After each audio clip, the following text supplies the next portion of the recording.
Hey everybody, Joe Tarnowski here with ECRM, and I have with me Emily Page, the CEO of Pearl Resourcing and a packaging design expert, and we're going to be talking about best practices for virtual presentations. So the reason why I brought Emily here to do this is because she's got a wealth of experience in doing these virtual presentations. So Emily, thank you for joining us. Thank you so much for having me. I love ECRM and I miss all of those in-person meetings, but this is such a great solution. I'm excited about it. Yes, we are too. We've had a great response with the fish and supplier introduction. So this is now the next iteration. Is we're going to be doing it in addition to the ESIs, and it's going to more closely approach the one-on-one experience that everybody's used to at our in-person meetings. So before we get into this, could you give a little background on your experience with virtual meetings and how you use them in your day-to-day business? Yes, so I own Pearl Resourcing, and we do product development. We help with branding and packaging artwork for CPG companies, and we also do consulting for businesses that are trying to create a growth plan to get into retail. And so we are constantly having to do digital meetings like this, both with our team and with our clients. And so we've learned the hard way, all the things that you should not do, the things that are embarrassing that you should just fix. So that's what I hope to share with everyone, is the things to avoid doing, so that way you can just focus on selling and being a great success. Excellent, excellent. So before we jump into that, there are a couple of housekeeping items that are, related to the virtual programs, not necessarily about the actual meetings themselves, but just a couple of things that both buyers and suppliers should keep in mind as you're getting ready to do these. So for to start off with, you want to make sure that you work closely with your client success manager, who's going to help you, guide you, and give you all the information that you need around these virtual programs. Items such as range me and reviewing appointments and what the schedule is going to be like. All of that information, your CSM is going to have that for you. So make sure you stay closely in touch with your CSM throughout the whole process. The other thing is you want to make sure you keep your profiles up to date, both on the buyer side, indicating which categories or segments you're really interested in, what capabilities you're looking for, and on the supplier side, making sure that your products and your capabilities are all up to date. Because I know for example, a lot of suppliers started making hand sanitizers or products related to the essentials. So you want to make sure all of that is indicated in your profile. The other thing, as usual, as you would do with our in-person meetings, make sure that you do some research with who you're going to be meeting with ahead of time. So this way you're best prepared to get the most out of these digital meetings. Also, all of the items that you might need, and we're going to talk a little bit about this later, whether it's PDF mock-ups of your products or anything that you need, make sure you have that available on your desktop so that you could easily access it. Make sure you have any passwords you need, any information, you have that available so you don't waste any time looking for it. And also, try not to have too many people involved. We recommend a maximum of 2 people involved on each side for the meeting. So this way there's just not too much bouncing around. You want to make sure that there's a smooth back and forth between each person. So the other thing is, and this is just a personal thing that I've realized in doing my virtual interviews for podcasts, is also try not to cut people off during the conversations. Let people finish their conversation before you jump in, because I've noticed that makes a big difference. So, so with that said, Emily, let's start going through the best practices. Okay, so there's a lot of things to keep in mind, and the key to note about them is that these things can actually hinder your great presentation. So you want to practice your presentation and be really current on what it is that you want to say, practice that stuff before you get onto these calls. But some of these little technical things could stop your presentation from being as wonderful as you hope it would be. So let's make sure that we check these things way in advance so we can make sure it's a success. So the first thing is your Wi-Fi speed. You can actually go to speedtest.net and do a download from that website, and it will tell you how fast you're able to both upload information and download information. And so we have on our checklist what the suggested speeds probably should be, but you want a minimum bandwidth of 600 kilobytes for up and down, and 1.5 megabytes up and down is really, really good typically for video calls. You don't want things stopping and starting while you're in the middle of a great presentation. And other things that really matter is you might be where you are in the house. Your office might not be the best place closest to the router, so sometimes you can actually plug into the wall and that will increase your speed. Or maybe you might need to go into a completely different office if it's at all possible that you can go back into your office just for that presentation, so you make sure that your Wi-Fi is really crisp. So what about using an Ethernet cable? I mean, is that better? Oh yeah, it's going to be more stable. You won't have the fluctuations as often. So if you can make that happen, definitely go do that. I'm fortunate in that my router is literally right next to my laptop. So, and I'm guessing it's probably a good idea to not do this on a mobile device like a tablet or a phone, but actually use a PC or desktop. That's true, because I've had the funniest embarrassing situations where on the phone we were doing a call and someone kept putting their finger over the microphone and we couldn't get them to stop doing it. On top of that, their hands were shaking because they were trying to talk and video themselves. It's very distracting. You don't have all of your wherewithal. So the best option is to use a computer screen, so you can sit in front of that and have all of your appendages free, so that you can open files and really be able to also see the other vendors. Mm-hmm. And then obviously you just mentioned sound, so audio, you want to make sure your audio is good. Yes, so you want to check your audio and video capabilities, and your computer should have those things already built in. But if you don't, let's say you have an older computer, you can go to Amazon and go buy the hardware that you can have shipped to your house, be able to set it up, and you want to make sure that you test it. So whenever ECRM sends out the link to get you set up for the day, you want to do a test run, because you want to make sure you can use Zoom or Skype or whatever other things you have available to you to test what will it look like when you're actually being video recorded. Make sure that your quality is really crisp. So test things out. Excellent. And now let's get into the actual visual part of it, right? You have your room, you have your setup, what you're wearing, all of that, lighting, camera angles. So let's start with, the room and setup. You have a very nice setup behind you. It's not too distracting.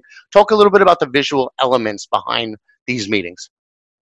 So what's interesting is that people forget that when you're on a call like this, it's not the same as when you're in person in an ECRM hosts all of their events at a hotel, and so typically you have surroundings that are controlled and professional. So when you're talking at home, that means you might have family members, like your children, in the other room, or a dog barking in the other room, or a neighbor, or the laundry might be going in the background. So you want to take a quick assessment of what's going on. Maybe put a note on the door before your meeting to let everyone know, hey, don't come in, lock the door if necessary, to make sure that you have some sincere privacy and that the surrounding noises are not going to cause any distraction.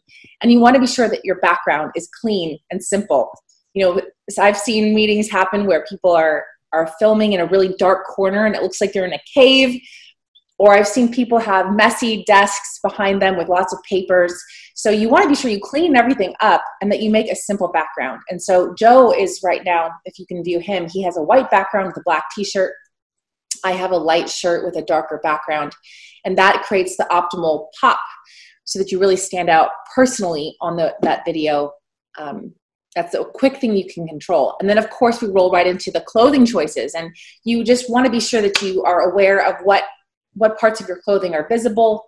You don't want to wear anything that's going to be distracting or see-through or anything that really wouldn't make sense in the midst of a video call that could make you feel uncomfortable and distracted.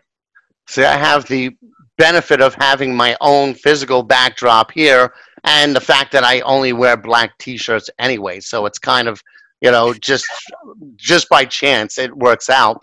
But and you paid for that great background. So, I obviously curated this background. I had the elements to put here and there, and I spent some time actually making sure that the background looked great.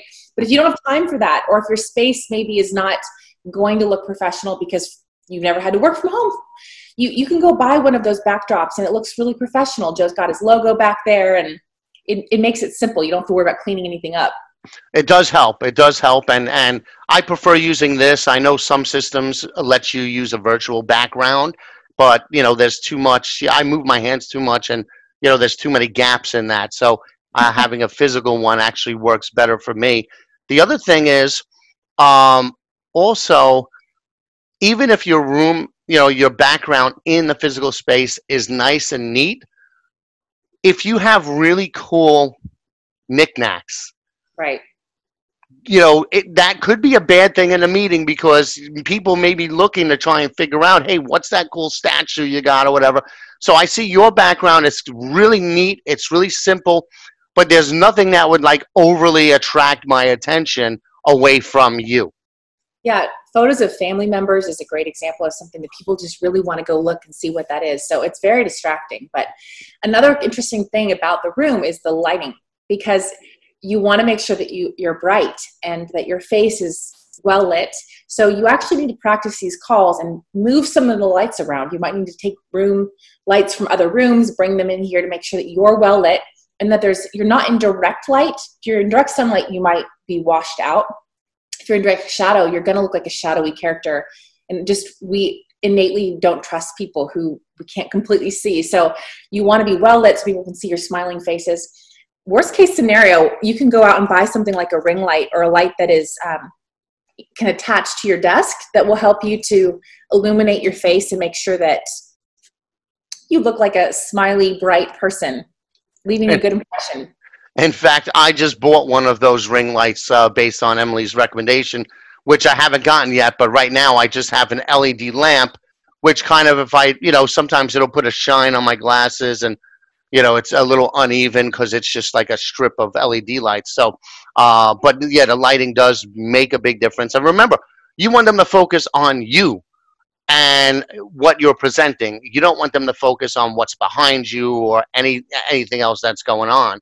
So anything that you could do to kind of help narrow that focus, that's what you want to do. Right. Well, and that brings me to the topic of your video camera angle. And Joe was telling me the funny ways that when he's telecommuting, he's always had to travel and bringing a laptop. And so you're in an odd place. You don't have a stable position for your camera. And so, you know, if you're doing a video call and the camera's low, they're going to be seeing your double chin or your triple chin. They might be seeing up your nose. So you don't want to have the angle being too low. At the same time, if it's too high, they're going to be able to see your pants. They're going to be seeing you fidgeting with your hands. You really would prefer to have your eyes be at the 3/4 length in the video, and you want to be centered with the video camera. And that is especially tricky because the video camera on a computer is not always in the center. So you want to take a minute to really figure out, where's the camera? Where do I need to sit so I'm in the center of frame? And you need to maybe move your computer. Joe, what is it that you've been using in odd situations to elevate your laptop? I have it on 2 shoe boxes right now. And you know, it's just a makeshift. But again, like you said, if you just leave your laptop on the desk, you have that unappealing upwards camera angle. And yeah, and it makes, if you have a double chin, it'll add a third chin to it. It's just not a flattering angle. So, and then the other thing is, you won't look like you're actually looking at them. And that's another thing is, when you're talking, you want to try and look at, see, I'm pointing at it right now, at your camera, because this way on the other end, they're going to feel like you're paying attention to them. The one thing that virtual takes away is that, you know, you still don't have that feel like you're in person, but you can make it more like an in-person meeting by doing things like looking at the camera when you're talking. Right, and smiling. I've seen some people who have different screens, and so their video camera might be here, and then the actual presentation, or the camera is there, but they're reading their presentation somewhere else, and then you don't get that person's full face, and it just doesn't have the same professional, warm experience. And so, and when you have your presentation open, even on a normal screen, you know, you'll end up looking this direction. You want to make sure that, just like anytime you're talking in public, that you come back to eye contact with the person you're presenting to. And speaking of that, the other thing is what I mentioned before about not cutting people off, or, you know, you want to watch them on the screen for their nonverbal reactions so that you know when it's your turn to speak. And I know sometimes that's hard on a phone call because you're not seeing them, but in this, in a virtual interaction like this, you can actually see them, and you could see when they're like agreeing with you or when they want to say something. So pay attention to what's going on in the screen when you're engaging with somebody virtually. Yes, I really think it takes some practice. If you haven't done a lot of video presentations, it's in those moments when it really matters. You only have 10 minutes, so it really will help you to build confidence and be aware of what could possibly distract you if you get to practice these things. So, the other thing that is can lead to some really funny mishaps is when you share your computer desktop. And it's really important because in this type of an environment, you're looking at my background. And then when I share screen, I share my presentation, you're going to be looking at my desktop. And if I don't have that cleaned up, it'll be very distracting. I've seen people put funny, photos of their family or maybe pricing for a different retailer that is competing, or perhaps just anything that could possibly be embarrassing, like your kids' report that is on your desktop. So the best practice is to completely clean off your desktop, so that way it's just completely, I'm going to share screen right now so you can actually see what kind of a mishap can happen. But so I left these pictures up here because you can just see that the first thing your eye does is it draws to whatever that photo or image is. It starts reading all the different files.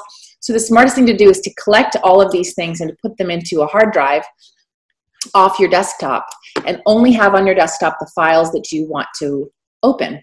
And if you have a PowerPoint, a keynote presentation, export that into a PDF, because a PDF is a lot lighter to use. To open PowerPoint, you accidentally can open it into the category where you have the notes. So you just want to export your presentation and turn it into a PDF and have that on your desktop so it's very easy to read. And actually, that's a good segue into the next part, is the actual presentation itself. And this is really geared towards the suppliers, because the buyers aren't presenting, they're basically interacting, but the suppliers will be presenting. And there's a couple of different things to keep in mind. One, you don't want to make it all slides. You want to be a person. You want, a lot of the presentations that I've watched, the really, really successful ones, where they're telling a story, they're being personable, but when it comes to the product demonstrations, there are some people that might just hold the product up to the screen, but you're going to, in a digital setting, you're not going to get the best effect.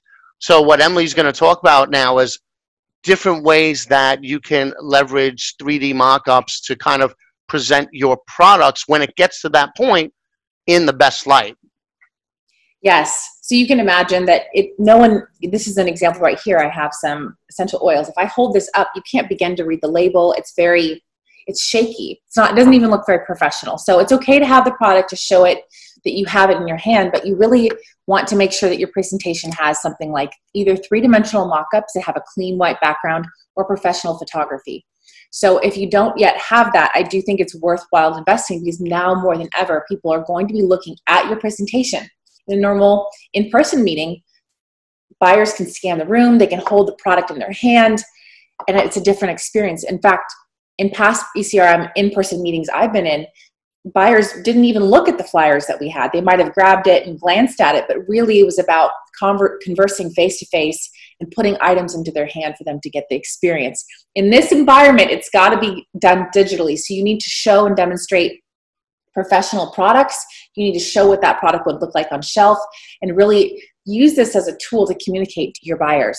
And if anyone needs help with that, Pro Resourcing has services that we're offering a special discount in partnership with ECRM to help people hurry up and get their presentations branded and their product pictures and photos cleaned up and created. So you can see here that this is very clean and simple. You don't want too much information.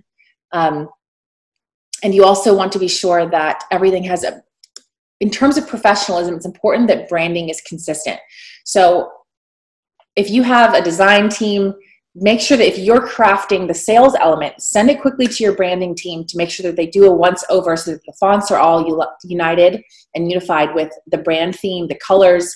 All of the pictures should be looking professional. The presentation needs to be united with the actual packaging artwork. And what I think is important here, or what's really cool here too, is that it gives you the ability to show the products, but also a little bit of additional information below them. So it's a good complement to what you might be saying during the presentation. The other thing this gives you the ability to do is, like you mentioned, you may have different types of display vehicles for your products, and that's really hard to kind of throw up on the screen, and you'll be able to, cycle through those, give them a good sense, like you said, what it looks like on the shelf or in your different displays. Yes. And I think it might be helpful to print off notes. So here you want to keep it as simple as possible, very photo heavy, a little bit of data, title call outs. But in terms of things you want to remember, you can always have your notes written out or printed out separately so that you're not having people who are viewing it read everything. You want it to be a very much more visual presentation. And you know what? That's a good point. You want to have all the information that you're going to need about your products, details or specs that they may ask you about, have it all printed out. There's nothing wrong with saying, hey, let me just check, I have my notes here, and then just, there's nothing wrong with that. This is just, you want to have it handy so that if need be, you can bring it up during a meeting or answer any questions they may have, because again, this is interactive. Like the efficient supplier introductions are more one-directional. It's your presentation to the buyers. This one, it's an interactive experience, so you're going to have a back and forth, and you want to be prepared to answer any questions that they have, and you're going to need something in print to do that. Right. And another thing that's exciting is that after these meetings, you get to follow up. So it's not the end of your conversation. And it's important, we highly recommend that if you have a RangeMe account, which is very helpful because you can send a link and people can quickly go and double check everything. Make sure that those graphics, those images are all up to date. Is the branded banner correct and in line with your current branding? Are all the current products up there? Is the packaging 3D mockups or the professional photos, are they all up there so that everything looks clean and unified with your presentation? Well, the cool thing about these is that RangeMe is part of the onboarding process. So they will, by nature, have a profile as part of this. However, like Emily said, you don't want to just throw stuff up on there just, to get on board. You want to make sure that the images and the information on your RangeMe profile is optimized and consistent with what you're going to be showing in the meetings. Right. Yeah, and I think the good news is that anyone who's attending these meetings is already really passionate about their product. They're excellent at selling, and these little tiny things are easy. You just have to practice them. It's like riding a bike, and once you do it a few times, you're going to make mistakes, and then you'll get better. So be sure that you call a colleague, call somebody else to do a practice run so that you're really, really aware of how those 10 minutes go quickly, and you can really drive home your point if you practice really efficiently. I think that's another important thing to know is that, and like you said, you can practice on a whole bunch of different platforms, but it's important to just, and we will, as part of the prep process, give you a dry run, but it's important to just get used to using a virtual platform, whatever it is, to practice and get used to presenting and conversing on video. Even if it's just joining a virtual happy hour with your family or colleagues, or, there's that house party app that's getting really popular. But again, just getting used to interacting, and you're probably already doing this internally, so you're getting some practice that way.